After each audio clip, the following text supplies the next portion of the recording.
Selamat siang Bu Betty. Selamat siang, Bu Bi. Bagaimana kabarnya hari ini? Alhamdulillah sehat. Jenengan juga sehat kan? Alhamdulillah Ibu. Baik Ibu, seperti janji kita kemarin ya Bu, hari ini kita akan melakukan wawancara sekaligus sharing terkait pengambilan keputusan yang tepat sebagai pemimpin sebuah lembaga pendidikan. Iya. Baik, mungkin Bu Betty bisa memperkenalkan diri dulu. Baik, terima kasih atas kesempatan Ibu berikan. Izinkan saya perkenalan diri, nama saya Ibu Betty Nurkitasari, Kepala Sekolah dari Lembaga Satuan Pendidikan SDN 2 Surangkito, Kecamatan Bandung, Kabupaten Aromako. Terima kasih Ibu. Langsung saja ya Ibu, tentunya sebagai pemimpin sebuah lembaga, Ibu pernah mengalami beberapa kasus ya Bu ya, yang harus segera diselesaikan. Nah, bagaimana cara Ibu mengidentifikasi sebuah kasus tersebut? Apakah kasus ini termasuk dalam dilema etika ataukah termasuk dalam rujukan moral?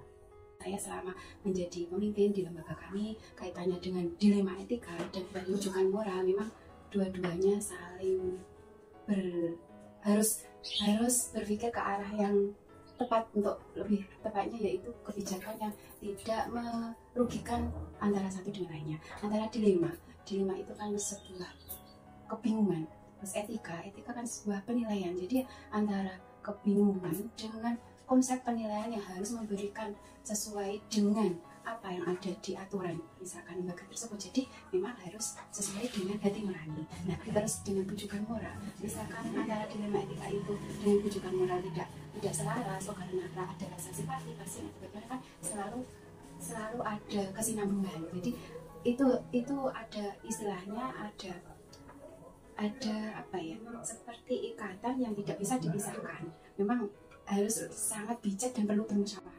Ada keterkaitan ya berarti ya dilema etika dengan sebuah kasus antara benar dengan benar, sedangkan rujukan moral dengan benar antara lawan dengan salah, begitu nggak Ibu ya? Jadi keduanya harus menguntungkan dengan berbagai pihak begitu. Baik Ibu, pertanyaan selanjutnya, ketika Ibu menghadapi kasus di mana ada dua kepentingan yang sama-sama benar dan juga sama-sama mengandung nilai kebajikan, nah bagaimana Ibu menjalankan pengambilan keputusan tersebut di lembaga yang Ibu pimpin? Ya, baiklah, Baby, terima kasih, pertanyaannya sangat bagus sekali ya. Ya, kaitannya dengan pertanyaan tersebut tentang keputusan dan kebijakan, terus nilai kebajikan serta mengandung kepentingan. Saya sebagai pemimpin bukan tak semena-mena berkuasa, tidak, karena saya harus mengayomi, juga harus tidak merugikan bagi lembaga ataupun bagi orang banyak. Di sini saya sebagai pemimpin harus selalu koordinasi, misalkan ada keputusan yang harus diambil, itu tidak saya semena-mena mengambil keputusan ini dok, seperti tidak, tapi dimusyawarahkan dulu dengan Dewan Guru. Setelah kalau di Dewan Guru tidak bisa mengambil keputusan, kita kan punya stakeholder, kita punya komite, punya pemangku kepentingan, kita bicarakan dalam agenda tersebut. Terus kalau di dalamnya itu memang di dalam agenda komite tidak menemukan masalah, saya punya atasan lagi, yaitu yang namanya koordinator wilayah. Sebagai bawahan, di bawah naungan dinas yang di atasnya yaitu koordinator wilayah, kita serahkan lagi ke yang lebih berwenang. Jadi kebijakan tersebut tidak merugikan orang banyak dan kepentingan pun tidak hanya memutuskan salah satu pihak. Jadi istilahnya koordinasi itu sangat perlu karena menyangkut sebuah keputusan dan kebijakan yang tidak merugikan orang lain, seperti itu. Baik, berarti dalam pengambilan keputusan tadi ada koordinasi juga kolaborasi dengan Dewan Guru, stakeholder yang lain seperti komite, juga ada korbit dan juga nanti ke tingkatan yang lebih tinggi lagi, begitu ya Ibu ya. Baik Ibu, ketika mengambil keputusan tadi, langkah-langkah atau prosedur apa yang Ibu lakukan agar hasil keputusan tersebut dapat dipertanggungjawabkan? Langkah-langkah yang ingin kita ambil ketika kita mengambil keputusan pada kasus-kasus terkait dengan kebijakan keputusan itu memang harus dimusyawarahkan seperti itu. Yang pertama yaitu kita lihat dulu masalahnya seperti apa. Misalkan masalahnya itu di dalam kelas, terus misalkan gurunya dan wali kelasnya tersebut bisa mengatasi, memberi solusi, terus dilaporkan kepada kami sebagai pimpinan sekolah. Terus bagaimana ini musyawarahnya, kalau itu memang sudah memberikan solusi dibawa ke Dewan Guru dan Dewan Guru menyetujui, itu tidak masalah. Nah, ada lagi yang misalkan kasus tersebut tidak bisa kita merangkap sendiri karena harus lapor ke kepala sekolah, terus dikoordinasikan dengan Dewan Guru. Misalkan Dewan Guru memberi pertimbangan kaitannya dengan keputusan tersebut, harus dibawa ke Dewan Komite, ya kita angkat ke Dewan Komite dan seterusnya. Seperti itu. Misalkan contoh di lembaga kami, kita kan pernah ada kasus anaknya terlambat sekolah, misalkan di peraturan sekolah jam 7 dan itu sudah masuk, tapi anak tersebut selalu terlambat setengah 8. Sekali 2 kali diberi sanksi tidak apa-apa, tapi sanksinya mendidik. Tapi kalau terus-terusan terlambat, kenapa dan mengapa, guru sebagai wali kelas di anak tersebut yang sering terlambat harus ditanya dulu, diberi pendekatan khusus, ditanya kenapa terlambat. Oh, ternyata malah wali kelasnya malah menangis. Loh, kenapa bu kok menangis? Dilaporkan ke saya. Oh, ternyata kasusnya seperti ini. Anak tersebut anak yatim, membantu orang tuanya di pasar, terus dia membantu, terus kita akhirnya kan ada rasa iba. Oh, ternyata di balik itu semua dia berperilaku yang positif, tidak negatif. Toh anak tersebut juga anak yang pintar. Jadi kita di dewan guru itu tidak menentang aturan, tapi malah ada rasa simpati. Tapi juga harus diarahkan kembali ke anak tersebut. Misalkan kamu yang tidak bisa datang terlambat, kamu tidak datang terlambat, toh nantinya ya yang rugi kamu, jangan diterus-teruskan, tapi itu harus melalui dengan pendekatan khusus. Tidak diberi teguran di depan anak-anak semuanya, nanti akan memberi down dia, kasihan dia kan sudah anak yatim, terus membantu orang tuanya di pasar, jualan di pasar, padahal dia anak cerdas. Jadi harus dipanggil di tempat yang khusus, kita ajak bicara, komunikasi yang baik, jadi bisa mencurahkan hati sesama hatinya. Jadi anak tersebut bisa lepas bagaimana cara menceritakannya. Ketika kasus tersebut kita angkat ke dewan guru, akhirnya kita harus lebih paham lagi tentang kebutuhan murid tersebut bagaimana. Jadi kita lembaga kami lebih memahaminya ke sini, ke pendekatan yang secara khusus pada kebutuhan murid tersebut. Berarti dalam menyelesaikan kasus tersebut ada paradigma keadilan versus dengan rasa kasihan. Iya betul. Jadi dulu dari kasusnya. Iya betul. Jadi dilihat dulu melibatkan situasinya bagaimana, siapa saja yang ada di dalam masalah tersebut atau kasus tersebut, baik begitu. Iya, baik. Semakin menarik ini pembicaraannya ini. Nah, dari ulasan Ibu tadi, hal-hal apa yang selama ini Ibu rasakan ini loh sesuatu yang efektif dalam pengambilan keputusan yang selama ini Ibu ambil begitu? Ya, baik, terima kasih. Saya mencoba menjawab Ibu Evi kaitannya dengan efektif tentang pengambilan keputusan. Kalau saya sebagai pemimpin, memang dikatakan sebagai pemimpin kurang bijak, kurang etis, tidak pentingnya dengan melibatkan koordinasi. Ya, tepatnya selalu koordinasi baik seperti itu. Kaitannya dengan keputusan, saya angkat dulu dalam musyawarah. Saya sampaikan bagaimana Bapak Ibu, dari Bapak Ibu Dewan Guru kan tentunya mempunyai pendapat, saran, kritik yang bisa, kadang ada ide brilian yang bagaimana ini solusinya. Nah, seperti itu. Ketika dalam Dewan Guru tersebut mempunyai keputusan yang bijaknya, kita laporkan ke Dewan Komite. Misalkan kaitannya dengan program, apakah program ini bagus untuk kedepannya, apa tidak, merugikan wali murid, apa tidak. Kita musyawarahkan dengan komite. Terus komite misalkan membagi persetujuan, kita musyawarahkan kita undang wali murid. Nah, seperti itu. Jadi semua itu tidak terlepas dengan namanya yang koordinasi dan disampaikan, dikeluarkan dengan orang banyak tersebut. Nah, ketika keputusan tersebut dimusyawarahkan dengan wali murid, jadi wali murid memberikan suara, memberikan pendapat bagaimana baiknya, bagaimana banyak. Ketika itu suara terbanyak tersebut mempunyai jumlah yang cukup banyak, itu ya itulah yang menjadikan keputusan yang akan diangkat dalam sebuah program. Nah, itulah kita selalu berkoordinasi, karena dengan koordinasi kita tidak ada ketimpangan, kesenjangan sosial ataupun keputusan yang merugikan sepihak. Jadi semuanya harus berdasarkan atas keputusan orang banyak, tidak bisa melangkah sendiri seperti itu. Ya, baik, berarti menurut Bu Betty sebuah keputusan itu bisa dianggap efektif apabila ada koordinasi, ada musyawarah dengan Dewan Guru, juga dengan stakeholder yang ada di lembaga tersebut.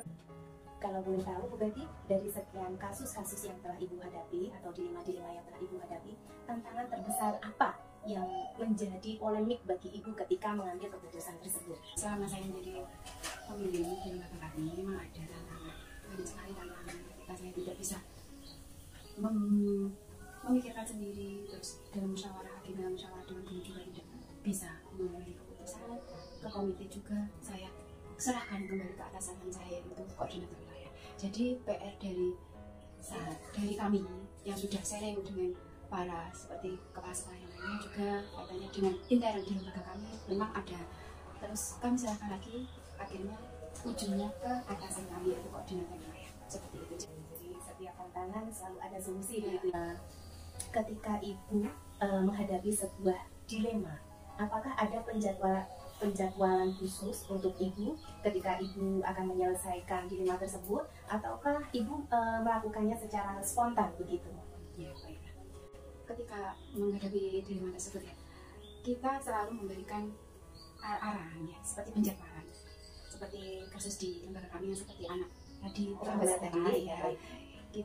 Saya bersama Dewan Guru dan wali kelasnya itu menjadwalkan seperti ini, memanggil anak tersebut, tapi dengan wali kelasnya saja, memberikan pendekatan khusus. Itu diberi jadwal, dikasih jadwal kapan, tidak pas jam pelajaran, terlepas dari luar jam pelajaran. Misalkan ketika awal istirahat tersebut anak sudah istirahat, misalkan sudah 15 menit, anak tersebut dipanggil seperti ditempatkan di lampu seperti perpustakaan ataupun di kami itu ada musola untuk sholat duha, seperti itu, bicara empat mata dari hati ke hati, itu dijadwalkan dulu. Jadi tidak serta-merta, selalu kami di lembaga kami itu selalu izin. Alhamdulillah birokrasinya baik sekali, selalu menghormati antara baik itu atasan ataupun bawahan, selalu koordinasi. Nanti silahkan kalau anaknya memang kelihatan tidak merasa ada beban, silahkan dipanggil, tapi jangan mengganggu aktivitas selama KPM. Saya berpendapat seperti itu. Nah, terus di Dewan Guru pun juga menyetujui hal tersebut. Jadi wali kelas mendekati anak tersebut. Ketika wali kelas apa yang didapat dari hasilnya kejadian tersebut disampaikan lagi ke Dewan Guru. Tidak terlepas dari adanya saya sebagai pemimpin sekolah. Jadi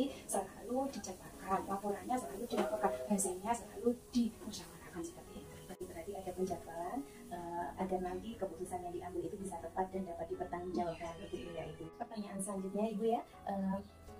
Dalam pengambilan keputusan tersebut, adakah seseorang atau misalkan faktor apa yang dapat mempermudah ataupun membantu ibu dalam mengambil keputusan secara tepat? Baiklah, dalam mengambil keputusan atau faktor apa saja, kami tidak ada ya kalau seseorang yang ini tidak. Kalau di lembaga kami itu memang dari dulu memang selalu sudah tradisinya selalu harus koordinasi. Jadi ketika pengambilan keputusan itu sudah dimusyawarahkan dalam Dewan Guru, misalkan kalau lingkup KPM membahas tentang peserta didik, ketika sudah dimusyawarahkan dengan Dewan Guru, terus kalau menjadi polemik, terus bagaimana kita angkat ke dalam Dewan Komite, kita laporkan apa yang menjadi kesepakatan yang ada dengan Guru. Jadi faktor-faktornya itu memang sudah pendapat, kritikan, saran yang sudah dimusyawarahkan dalam Dewan Guru itu sudah menjadi kesepakatan yang bulat. Ketika sudah kesepakatan bulat itu kan sudah menjadi suatu keputusan. Jadi kita laporkan ke Dewan Komite. Jadi inilah keputusan yang sudah diambil Dewan Guru yang sudah dimusyawarahkan. Kan ada notulennya, ada ini hari ini tanggal ini sudah menyepakati atas berdasarkan musyawarah dari masing-masing guru. Itu tentunya sudah mempunyai pendapat masing-masing yang diangkat menjadi suatu keputusan yang menjadi bulat, akhirnya diangkat menjadi sebuah keputusan yang tepat.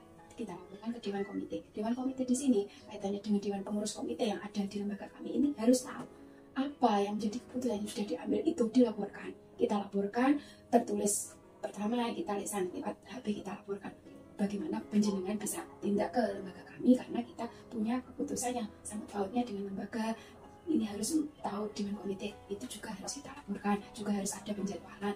Nah, ketika itu sudah Dewan Komite tahu, terus apa yang menjadi keputusan tersebut sudah dihasilkan dari Dewan Guru, notulennya juga, daftar hadirnya juga ada. Nah, Dewan Komite juga memusyawarahkan dalam anggota kekomiteannya juga ini dimusyawarahkan. Terus Dewan Komite misalkan itu menyetujui, terus kita saya sebagai kepala sekolah akhirnya ini sudah disetujui dengan langkah seperti ini. Juga ada bagaimana kelanjutannya, itu malah akan memberikan solusi, saran. Kalau ini menjadikan kesepakatan, keputusan, terus kita laksanakan, nanti dampaknya apa, efeknya apa, juga ada pertimbangan faktor-faktor seperti itu, nanti akan menjadi lebih baik lagi tingkat kematangan dari keputusan yang kita ambil tersebut.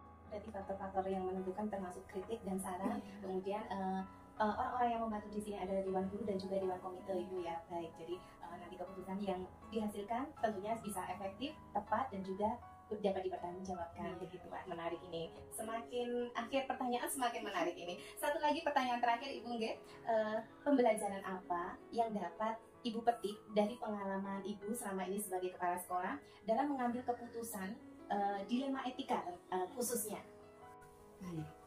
Ya tentunya banyak sekali pengalaman, pembelajaran, bahkan malah menjadi semakin lebih berhati-hati seperti itu. Pembelajaran bagi saya tentunya sebagai kepala sekolah banyak sekali.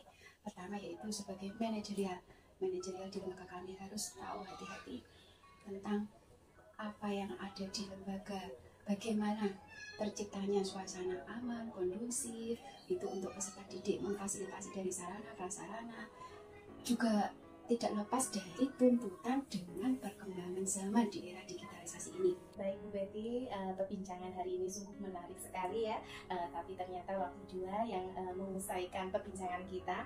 Terima kasih atas sharingnya hari ini. Pemahaman saya terkait pengambilan keputusan secara bijak, kemudian dapat dipertanggungjawabkan sebagai pemimpin semakin bertambah lagi. Nah tentunya sharing kita hari ini bisa menjadi barometer saya sebagai pemimpin pembelajaran bagaimana nanti saya harus bersikap dalam menghadapi dilema-dilema dalam lembaga saya.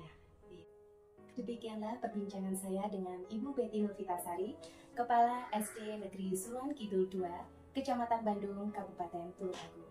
Semoga menginspirasi Bapak Ibu guru hebat semua. Salam guru penggerak. Salam.